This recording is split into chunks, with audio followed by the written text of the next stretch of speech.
नमस्कार। आज इस यूट्यूब चैनल पे जो मैं फोटो आपने देखा होगा, कुछ फोटो बैकग्राउंड में आपके चल रहे होंगे। मेरे बैकग्राउंड में आपको कुछ फोटोज दिख रहे होंगे। वो फोटो से आपको अंदाजा लग गया होगा कि मैं किस टॉपिक पे आज बात करने वाला हूँ।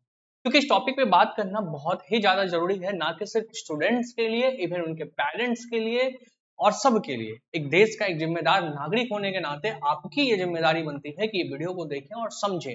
हो सकता है इस वीडियो को देखने के बाद कई लोग मेरे विरोध करें, किन्हीं लोगों को मेरी बात चुभेगी भी, और कई लोग इसको समझदारी पूर्वक समझेंगे। आइए बात करें। अभी कल रात को लगभग 8 साढ़े 8 9 के लगभग मुझे एक फ्रेंड का कॉल आता है जो दिल्ली के ओल्ड राजेंद्र नगर में रह करके यूपीएससी की तैयारी कर रहा है। उनका कॉल आता है, कहते हैं कि यार कांड हो गया। मैंने बोला क्या कांड हुआ है भाई?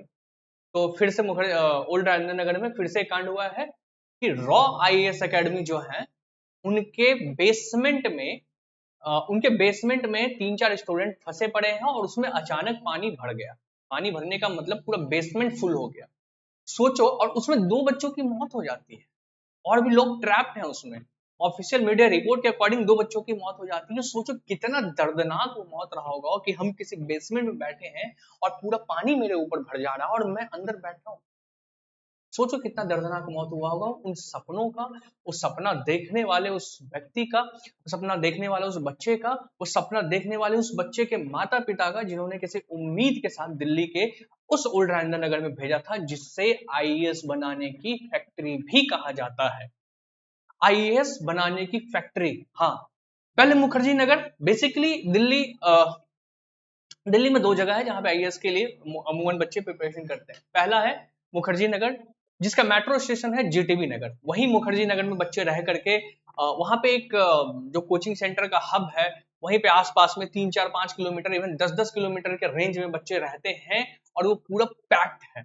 अब उसे हिंदी मीडियम का गढ़ माना जाता है और अंग्रेजी माध्यम वाले आ गए हैं ओल्ड राजेंद्र नगर। ओल्ड राजेंद्र नगर हम उसे कहते हैं। करोल बाग स्टेशन का नाम आपने सुना होगा, करोल बाग मेट्रो स्टेशन का।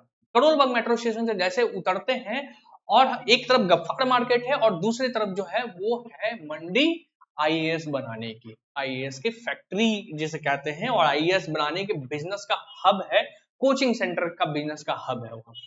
बच्चे वहां से उतरते हैं और फिर आसपास के 10 किलोमीटर पटेल नगर भी एक जगह है, वहीं पे आसपास में शायद संदलपुर है या सैदपुर है आई थिंक, वहां पे बच्चे रह रहे हैं और वहां पे अंग्रेजी माध्यम का हब कहा जाता है। यानी कि दोनों भाषी के तैयारी करने वाले बच्चों का 2 गढ़ बना है, एक मुखर्जी नगर और एक ओल्ड राजेंद्र नगर। इन दोनों गढ़ पे जो जंजाल है वो है कोचिंग सेंटर का। हाल ही में हमने देखा था मुखर्जी नगर में एक संस्कृति आईएएस थी, जिनका एक वीडियो वायरल होता है कि बच्चे इस तरीके से बाहर निकलते हैं कोचिंग सेंटर से। कारण ये रहा था कि बच्चों जब वो अपने कोचिंग सेंटर में बैठे थे, अचानक आग लग जाती। आग लगने की वजह से अफरा तफड़ी मचती है और एग्जिट, इमरजेंसी फायर एग्जिट नहीं होने के कारण बच्चे जो है वो खिड़कियों से कूदना शुरू करते, खिड़कियों से कूद कूद के निकलते हैं। अपने जान बचाने के चक्कर में अपनी जान को जोखिम में डाल के वो अपने आप को वहां से बाहर निकालते हैं। हालांकि उस समय कोई इंजरी नहीं हुई थी, कोई मेजर इंजरी नहीं हुई थी। दूसरा, अभी फिर एक इंसिडेंट आता है ये, जहां पे मुखर्जी नगर में एक बच्चा, एक मेरे दोस्त ने ये बहुत दर्दनाक ये फोटो है। ये एक बच्चा है जिसका इस बार यूपीएससी में प्रीलिम्स हुआ था जी। प्रारंभिक परीक्षा जो यूपीएससी का होता है, जो माना जाता है कि पहला पड़ाव होता है आईएएस बनने का, इस बच्चे ने प्रथम प्रयास में पहला पड़ाव पार किया। ये बच्चा कहाँ से है, मैंने उतना इस पे डिटेल स्टडी नहीं किया क्योंकि मेरी हिम्मत नहीं की, क्योंकि जब उनकी कहानी पढ़ोगे, उनके माँ बाप के बारे में जानोगे, उनकी फैमिली के बारे में जानोगे तो रो पड़ोगे। ऐसी कहानी रही थी। तो मैं अमूमन जो दुखद घटना होती है देख करके मैं उसमें डीप नहीं घुसना चाहता हूँ, क्योंकि वो डिस्टर्ब कर देता है मेंटली। तो जब इस घटना को मैंने देखा, एक बच्चा है जो इस गेट में, यानी इस गेट में करंट था, बरसात का मौसम था, ये बच्चा उसमें चिपक जाता है और चिपकने की वजह से उसकी मौत हो जाती है।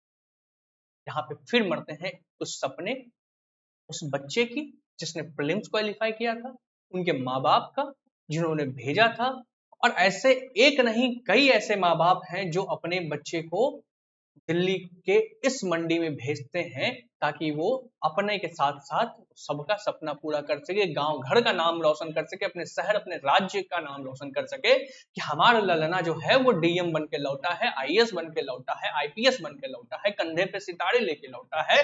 लेकिन कई ऐसे लल्ला हैं जो इस तरीके से दर्दनाक मौत का शिकार हो जा रहे हैं। आखिर ये फेलियर किसका है, डिस्कस करेंगे हम आगे। कल रात 8 बजे कॉल आता है और ये बताया जाता है कि ये कांड हो गया। ये द हिंदू का रिपोर्ट है। द हिंदू में कहा गया 3 student killed after basement of UPSC coaching centre in Delhi gate flooded. They not killed, ये लाइन नहीं होनी चाहिए थे, ये वर्ड नहीं होना चाहिए, दे मर्डर्ड। उनकी मर्डर हुई, वो मर्डर किए गए हैं सिस्टम के द्वारा। इस सिस्टम में कौन कौन है मैं आगे बताता हूं। अभी जो करंट वाला घटना घटा था वहां पे भी मर्डर हुआ है उस बच्चे का। वो डेथ नहीं था, वो सुसाइड नहीं था, वो मर्डर था सिस्टम के द्वारा। सिस्टम कौन? म्युनिसिपैलिटी। सिस्टम कौन? इलेक्ट्रिसिटी विभाग वहां का। सिस्टम कौन? सरकार। सिस्टम कौन? उस सिस्टम को चलाने वाले अधिकारी और सिस्टम को बनाने वाले हम और आप जैसे जनता, जो हर साल इस सिस्टम को बनाएंगे और फिर उस सिस्टम के मार में झुलसे रहेंगे। आइए आगे और जानते हैं। इसमें 3 बच्चे फंसते हैं ऐसे बेसमेंट में। देख रहे हो कितना दर्दनाक है यार। मतलब ये सीढ़ी है जहां से बेसमेंट उतरते हैं, सीढ़ियों तक पानी भरा हुआ है लबालब, सीढ़ियों तक पानी भरा हुआ है लबालब। बच्चे उसमें अंदर खो गए होंगे। जैसे कोचिंग की मशीनरी, कंप्यूटर, ये वो बेंच डेस्क सब खोया होगा ना, उसी तरह उस बच्चे की लाश भी खोई होगी ना। तो कितना दर्दनाक मौत रहा है। तो ये आखिर मौत नहीं, ये मर्डर है। कितना दर्दनाक मर्डर किया गया है हमारे सिस्टम के द्वारा। खैर एनडीआरएफ की टीम पहुंची, लोकल मशीनरीज पहुंची, लोकल पुलिस पहुंचे, फायर डिपार्टमेंट पहुंचे, लेकिन 2 बच्चों को बचा नहीं पाए। बाकी क्या है अभी का न्यूज क्या है नहीं पता। और स्टूडेंट जो है फिर उतरे हैं सड़कों पे हर बार की तरह। हर बार की तरह ओल्ड राजेंद्र नगर के सड़कों पे स्टूडेंट उतरे हैं। पुलिस वहां पे जमा हुई है ताकि स्टूडेंट को कंट्रोल कर सके। और स्टूडेंट का नारा है वी वांट जस्टिस। किससे जस्टिस मांग रहे हो? कौन देगा जस्टिस? जस्टिस वो देंगे जो खुद गुनहगार हैं। हम उनसे जस्टिस मांग रहे हैं? किनसे जस्टिस मांग रहे हैं? और दूसरी बात, जो रोड पे उतर के हम वायलेंट हो रहे हैं, वायलेंट होने की जरूरत नहीं। बहुत अच्छा अधिकार हमें दिया गया था। जब हम यहाँ पे स्याही लगवाते हैं ना, ईवीएम पे बटन दबाते हैं, जब हम वहां पे अपने अधिकारों का चयन अच्छे से नहीं कर पाते हैं ना, फिर रोड पे उतरने का कोई फायदा नहीं, कोई बेनिफिट नहीं। हाल ही में इलेक्शन हुआ था ना मई में, ठीक है, बदल सकते थे सरकार को। मैं ये नहीं कह रहा हूँ कि सरकार गलत है, मैं किसी भी सरकार को खराब नहीं कह रहा हूँ, सरकार के सिस्टम ना। अगली बार फिर मौका मिलेगा, फिर देखना किस तरीके से। अब बात करते हैं आगे, इसमें जिम्मेदार कौन है। खैर पॉलिटिकली मैं नहीं जाना चाहता हूँ क्योंकि स्टूडेंट के मुद्दों पे बात करना है। देखो कभी ना, मैं हमेशा एक बात के खिलाफ रहता हूँ कि कोचिंग सेंटर ज्वाइन नहीं करना है। चाहे किसी भी परीक्षा की आप तैयारी कर रहे हो, विदाउट कोचिंग सेंटर आप कर सकते हैं। कैसे करोगे? बहुत आसान है, आगे देखते हैं। इसका जिम्मेदार कौन? इसका पहला जिम्मेदार है वहां का म्युनिसिपैलिटी। ठीक है, पहला मतलब जिम्मेदार होने में जो पहला नंबर आता है म्युनिसिपैलिटी का आता है। वहां के लोकल एमएलए या एमपी जो होंगे उनका आता है। ठीक है, वहां के जो भी डेवलपमेंट ऑथोरिटीज होंगे, है ना, डीडीए, दिल्ली डेवलपमेंट ऑथोरिटीज होंगे, उनका। चौथा फायर डिपार्टमेंट का। म्युनिसिपैलिटी का और फायर डिपार्टमेंट का जिम्मेदारी ये बनता है कि वो वैसे बिल्डिंग को एनओसी ना दे जिस बिल्डिंग में किसी भी प्रकार का खतरा है। चाहे वो बाढ़ का हो जो आया कल उस कोचिंग के अंदर, चाहे वो भूकंप का हो, चाहे वो आग लगने का हो, या जो भी डिजास्टर हो सकता है, वो सब टेस्टिंग को अगर पास करता है तब उसे एनओसी मिलता है कि आप यहाँ पे अपने बिजनेस को स्टैब्लिश कर सकते हो। लेकिन नहीं, एनओसी मिलेगा, ये सब बिकेंगे, म्युनिसिपैलिटी बिकेंगे, ये बिकेंगे, ये बिकेंगे, ये बिकेंगे। इसको खरीदने वाले कौन है? कोचिंग ऑनर्स, जो धंधा करते हैं हर साल करोड़ों नहीं अरबों का। आप कभी ट्रायल के लिए जाना मुखर्जी नगर और ओल्ड राजेंद्र नगर के सड़कों पे। जैसे ही आप Karol Bagh railway station, metro station से नीचे उतरोगे ना, एक बार अगर मुंडी उठा करके देख लेना किसी बोर्ड को, नीचे आपका हाथ पकड़ लेंगे मार्केटिंग एग्जीक्यूटिव वाले और आपको खींच के कोचिंग सेंटर के अंदर ले जाएंगे। आओ हम ही तो बनाएंगे तुमको आईएएस, हमारे अंदर क्षमता है आईएएस बनाने का। उसके बाद वो दिखाएंगे, वो बड़े बड़े होर्डिंग्स पे वो लगे फोटोज, देखो हमारे यहाँ से आईएएस बने। ये सच्चाई मैं बता दूं, अगर कोई ए बच्चा किसी एक्स कोचिंग से आईएएस बन सकता है तो वो किसी वाई कोचिंग से भी बन सकता है, वो किसी जेड कोचिंग से भी बन सकता है, और वो सेल्फ स्टडी से भी बन सकता है, अगर राइट डायरेक्शन, राइट गाइडेंस मिले तो। फेलियर कहां से होता है, मैं बहुत बेसिक से बात करूंगा। ये सब फेल कहां से होते हैं? फेल होते हैं हमारे अपने शहर, अपने राज्य और अपने जिले से। कैसे होते हैं मैं बता रहा हूं, ध्यान से देखिए। हमें बचपन में पढ़ना था, क्लास नर्सरी से लेकर 12 तक सरकार की व्यवस्था है, DPSP directive principle of state policy में राज्य की जिम्मेदारी बनती है और वो एजुकेशन पे ध्यान दे सके, कंपलसरी एजुकेशन पे ध्यान दे सके और शिक्षा व्यवस्था पे ध्यान दे सके। और शिक्षा व्यवस्था एकमात्र ऐसा लिस्ट, एकमात्र ऐसा डिपार्टमेंट है, सॉरी एकमात्र नहीं, शिक्षा व्यवस्था एक ऐसा डिपार्टमेंट है जो जिसको सुदृढ़ करना यूनियन की भी जिम्मेदारी बनती है और स्टेट की भी जिम्मेदारी बनती है। इसमें केंद्र सरकार भी काम करती है और राज्य सरकार भी काम करती है, यानी कि एक कंकरेंट लिस्ट में आते हैं, कंकरेंट लिस्ट में आते हैं। ये दोनों डबल इंजन मिल के भी एजुकेशन व्यवस्था को नहीं सुधार पा रहे हैं, क्योंकि अगर हम पढ़ लेंगे ना, अगर हम पढ़ लेंगे तो हम आवाज उठाएंगे, हम आवाज उठाएंगे इसके खिलाफ, यही जो हो रहा है गलत, इसके खिलाफ। आज जो मुखर्जी नगर में बच्चे और ओल्ड राजेंद्र नगर में बच्चे जो वी वांट जस्टिस का नारा लगा रहे हैं, सब पढ़े लिखे बच्चे आवाज उठा रहे हैं। इनसे तकलीफ है सिस्टम, आवाज उठाने वाले ना मिले, आवाज ना उठेगी। खैर देखो, रोड पे हम जब उतरते हैं तो प्रोटेस्ट का और भी तरीका है, उग्र नहीं होना है, अपने हक को बहुत अच्छे से मांगना है, उग्र नहीं होना है, क्योंकि उग्र होने में सरकार की बहुत सारी मिशनरीज रखती है उसको कंट्रोल करने में, वो सारी मिशनरीज का पैसा हमारे और आपके भरे हुए टैक्स से जाती है। तो हम अपने पैसे का वेस्टेज खुद सड़क पे उतर के उग्र होकर नहीं करेंगे, हम अपने पैसे का वेस्टेज नहीं करेंगे, हम अपना घर नहीं तोड़ेंगे। वह सड़क, ये जमीन, ये सब हमारा घर है, क्योंकि हमारे टैक्स पे बना हुआ है, हम उसे नहीं तोड़ेंगे। ये स्टूडेंट को मैं एक हिदायत देता हूँ और स्टूडेंट से रिक्वेस्ट करता हूँ हाथ जोड़ के कि प्लीज तोड़ फोड़ नहीं, बहुत अच्छे ढंग से शांतिपूर्वक करना और उन दोनों बच्चों को जो है न्याय दिलाना। लेकिन मुझे नहीं लगता कि न्याय मिलेगा। उन दो बच्चों को अगर मिल गया न्याय तो और कैसे, और बच्चे कहाँ जाएंगे? कल कोई करंट लग के मर गए, उनकी डेथ होती है, आज ये दो जो है वो किसी बेसमेंट में उनकी डेथ होती है, कभी कुछ सुनने मिलता रहेगा। और एक सबसे मेजर इशू तो ये भी है ना, जब रिजल्ट खराब होने की वजह से फांसी पे लटक जाते हैं बच्चे, उस समय क्यों नहीं कोचिंग सेंटर वाले क्रेडिट लेते हैं? जब बच्चा निकलता है, आप उनके यहाँ सिर्फ विजिट करने चले गए ना, आपका मान लो मेंस निकला हुआ है, सिर्फ आप मॉक इंटरव्यू दे दिए ना, वो आपकी फोटो लगा देंगे अगर आपका रिजल्ट आता है कि ये देखो हमारे पढ़ाए हुए बच्चे हैं। ठीक है, जब बच्चा कोई फांसी लगा के मरता है फेलियर के वजह से, तब कोचिंग वाले क्यों नहीं अपने होर्डिंग पे लगाते हैं कि ये बच्चा मेरे कोचिंग में पढ़ता था और रिजल्ट नहीं दे पाया, मैं रिजल्ट नहीं दे पाया, मैंने इसे 2.5-3 लाख रुपए लिए थे, ये मर गया फांसी लगा के, ये सुसाइड कर लिया फांसी लगा के, ये बच्चा मेरे यहाँ का है। क्यों नहीं लगाते अपने होर्डिंग पे? लगाओ तो सही। नहीं लगा पाओगे ना भाई, आ गया। और आगे बात करते हैं, ये एजुकेशन सिस्टम जिसपे दोनों डबल इंजन सरकार जो होती है, केंद्र सरकार और राज्य सरकार, दोनों का कानून बनाने का हक है, दोनों का इस पे काम करने का हक है, दोनों का हक है कि ये दोनों का जिम्मेदारी, हक नहीं है, दोनों का जिम्मेदारी है वेलफेयर पे काम करने का, नहीं करते।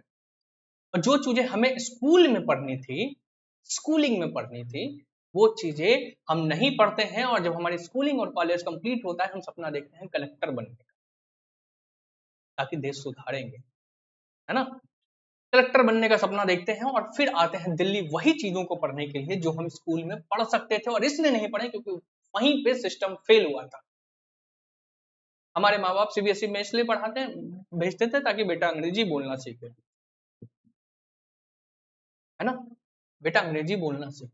अपने हार्ड एंड मनी को दे करके वहां इसलिए आते थे कि बेटा इंग्लिश में बात करना। बिहार और यूपी के सीबीएसई स्कूल की ये दुर्दशा है कि वो बिना टैक्स पे किए, बिना कुछ, बिना कई स्कूल के बिना रजिस्ट्रेशन के चल रहे हैं और सस्ते सस्ते में टीचर्स रख रखे हैं, नॉन क्वालिफाइड अनक्वालिफाइड टीचर रख रखे हैं, अनस्किल्ड टीचर रख रखे हैं।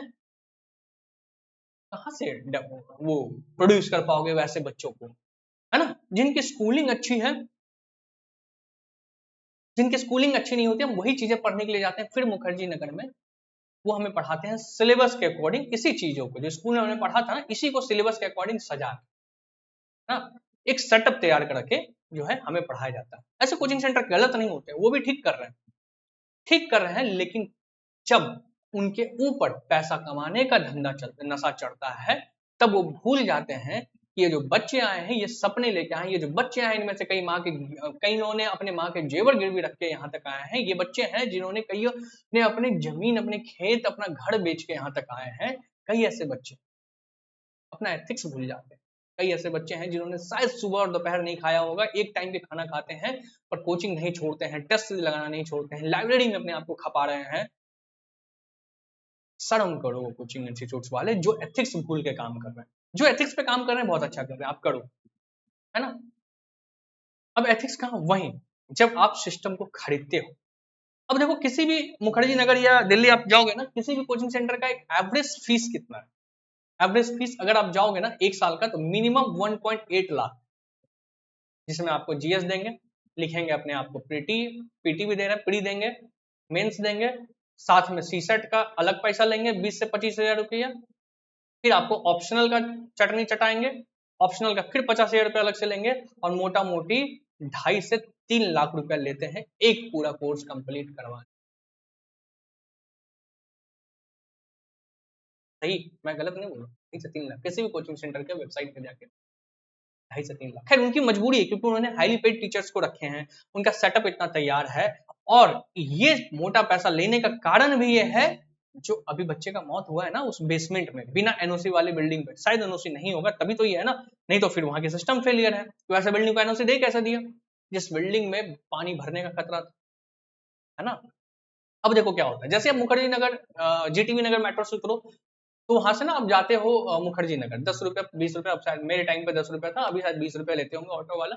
या हम राजेंद्र नगर का, ओल्ड राजेंद्र नगर का ही एग्जाम्पल लेते हैं जहां पे ये घटना घटा है। अब जैसे ही करोल बाग स्टेशन से उतरोगे ना, तब आपको नजर आती है मंडी, सर उठाओगे और देखोगे बड़े बड़े होर्डिंग्स, कॉम्पिटिशन, किसके बीच में, बच्चों के बीच में नहीं, कोचिंग के बीच में कॉम्पिटिशन। किस कोचिंग ने कितना बड़ा होर्डिंग लगाया है, किस कोचिंग ने कितने बड़े टॉपर्स का नाम रखा है, किस कोचिंग ने कितने रिजल्ट्स दिए हैं, किस कोचिंग का कोचिंग सेंटर मेट्रो स्टेशन से सबसे करीब है, वो लिखते हैं मेट्रो स्टेशन से नजदीक। वहीं जो है ना पूसा रोड करके कहलाता है जगह, जहां पे हब माना जाता है, और ये प्रतिस्पर्धा लगी होती है कि सबसे पहले किसकी बिल्डिंग आती है, किस कोचिंग सेंटर की बिल्डिंग आती है, जिस कोचिंग सेंटर की बिल्डिंग आएगी वहां बच्चे ज्यादा है ना। हम जो है वहां के बच्चों को अपने लोक भवन में ज्यादा फंसा पाएंगे, इस कंपटीशन में हम अपने आप को आगे रखें, इसके चक्कर में कोचिंग सेंटर एनओसी लेना भूल जाते हैं, सिस्टम को खरीदना शुरू कर देते हैं, ताकि हमारी कोचिंग की जो बिल्डिंग हो वो मेट्रो स्टेशन के करीब हो, ताकि सबसे पहले जब बच्चे मेट्रो स्टेशन से उतरे ना, तो उन्हें पकड़ के हम अपने काउंसलिंग रूम में लेके आए, सबसे पहले हम लेके आए, और उनको जो है उनसे फिर 2.5 से 3 लाख रुपए मोटा रकम हम वसूल लें, इसके कॉम्पिटिशन में। और माँ बाप, अब हाँ, अब गलत कौन, ये देखो मैंने क्या बोला, कि जो टॉपर है, अगर तुम्हारे अंदर काबिलियत है ना आईएएस निकालने की, तुम घर पे बैठ के निकाल सकते हो दोस्त, जरूरी नहीं किसी XYZ कोचिंग में। अगर कोई ए लड़का, मैंने भी बोला था ना, कोई ए लड़का अगर एक्स कोचिंग में पढ़कर रिजल्ट ला रहा है ना, तो उसके अंदर ये क्षमता है कि वो वाई से भी ला सकता है, वो जेड से भी ला सकता है। मेजोरिटी की बात करो, माइनॉरिटी में हटा दो, ठीक है, वो कहीं से भी रिजल्ट ला सकता है, एक सही मार्गदर्शन, ठीक है। सारे कोचिंग वाले वही दे पढ़ाते हैं, सारे चंपारण आंदोलन जो है ना उसी तरीके से पढ़ाएंगे। करते क्या है, जो बुक्स हमें पढ़नी थी उसको नरेट ही तो करते हैं वो आसान भाषा में। हम नहीं कर सकते थे क्या, हम नहीं पढ़ सकते थे, हमें बुक लिस्ट नहीं मालूम है, क्या करते हैं कोचिंग सेंटर वाले, हिस्ट्री इतिहास को पैदा करते हैं क्या। हाँ, आंख बंद किया, चंपारण आंदोलन आ गया उसके मन में, चलो चंपारण आंदोलन आ गया, एक चंपारण आंदोलन हुआ था, उसने इतिहास, मतलब वही टीचर ने इतिहास को खोज लिया, इतिहास में ये हुआ था और आपको पढ़ा दिया, वही एग्जाम में आ गया, नहीं ना भाई, वही बुक वाली चीजें पढ़ा रहे हैं ना जो स्पेक्ट्रम में है, वही लक्ष्मीकांत को वो पढ़ा रहे हैं ना, पढ़ाने का तरीका अलग अलग करके। कभी करंट से, क्योंकि देखो यूपीएससी के सिलेबस में क्या है, करंट अफेयर से लिंक करो चीजों को, प्रेजेंट सिनेरियो पे एनालिसिस करो उसको, है ना, और उसको एनालिटिकल स्किल में अपने आप सारे टॉपिक्स को एनालिटिकल स्किल के थ्रू उसको एनालाइज, मतलब समझने की कोशिश करो, हर एक टॉपिक को एनालिसिस करो, यही तो है ना यूपीएससी का सिलेबस, और क्या है ना। एक वेल डिफाइंड सिलेबस, एक वेल डिफाइंड रिसोर्स है। कोचिंग सेंटर वाले कुछ अलग नहीं करते हैं, हमारे अनडिसिप्लिन होने का फायदा उठाते हैं, इनडिसिप्लिन होने का फायदा उठाते हैं।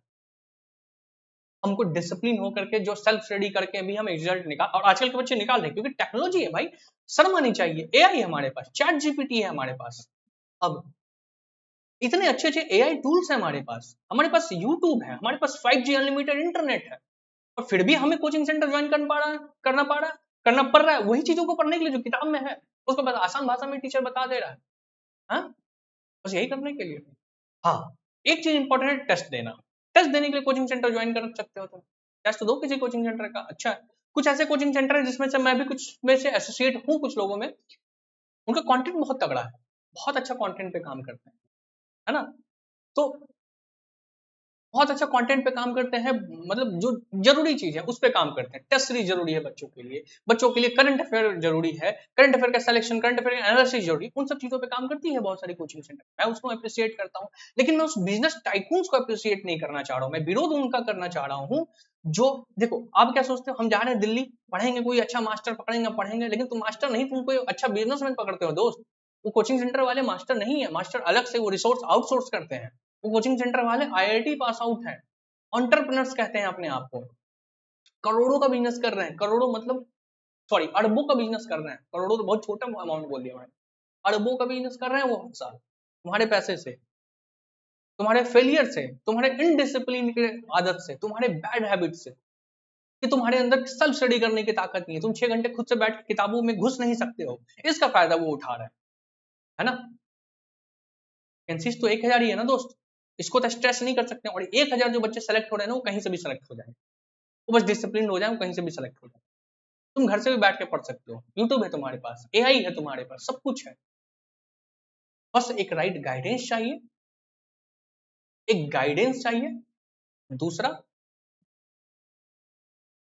वही जिसको हम मेंटरशिप बोलते हैं, एक मेंटरशिप चाहिए, और दूसरा एक अच्छा टेस्ट सीरीज चाहिए, जहाँ पे आप अपने आप को इवेल्युएट कर सकते हो। अरे नहीं आता है ना टेस्ट सीरीज, नहीं मिल रहा है ना, चैट जीपीटी से बोलो भैया हमको क्वेश्चन बना के दो, हमको इस सब्जेक्ट में इस लेवल का क्वेश्चन बना के दो, प्रीवियस ईयर क्वेश्चन को डील करो, प्रीवियस ईयर तो क्वेश्चन जिस तरीके का पूछा जा रहा है उसके हिसाब से क्वेश्चन बना के दो, प्रॉम्प्टिंग सीख लो ना थोड़ा हल्का फुल्का, बोलो चैट जीपीटी को, देगा क्वेश्चन बना के, तुमको चैट जीपीटी ही मदद कर देगा क्वेश्चन में, उसको सॉल्व करो। कोई टॉपिक नहीं आ रहा, पूछो चैट जीपीटी से, समझाओ। मैंने अभी अपने इंस्टाग्राम पे एक वीडियो डाला था ना कि कैसे चैट जीपीटी हमें हेल्प करता है बहुत इजीली ढंग से किसी भी टॉपिक को समझने में। अरे लिख नहीं पा रहे हो ना, उठाओ, वहां पे माइक का ऑप्शन है, माइक पे क्लिक करो, बोलो कि भैया हमको आर्टिकल 15 समझाइए, समझाएगा, नहीं समझ में आए फिर बोलो हमको इसको और आसान भाषा में समझाइए, एग्जाम्पल के साथ समझाइए, वो समझाएगा, सुनो, और फिर सुन के उसका जो है नोट्स तैयार करो खुद से। सबसे आसान तरीका, कोई जरूरत नहीं है कोचिंग सेंटर ज्वाइन करने का, लेकिन तुमने बिजनेस तुम कुछ नहीं कर रहे हो दोस्त, तुम बिजनेस को बढ़ावा दो, है ना।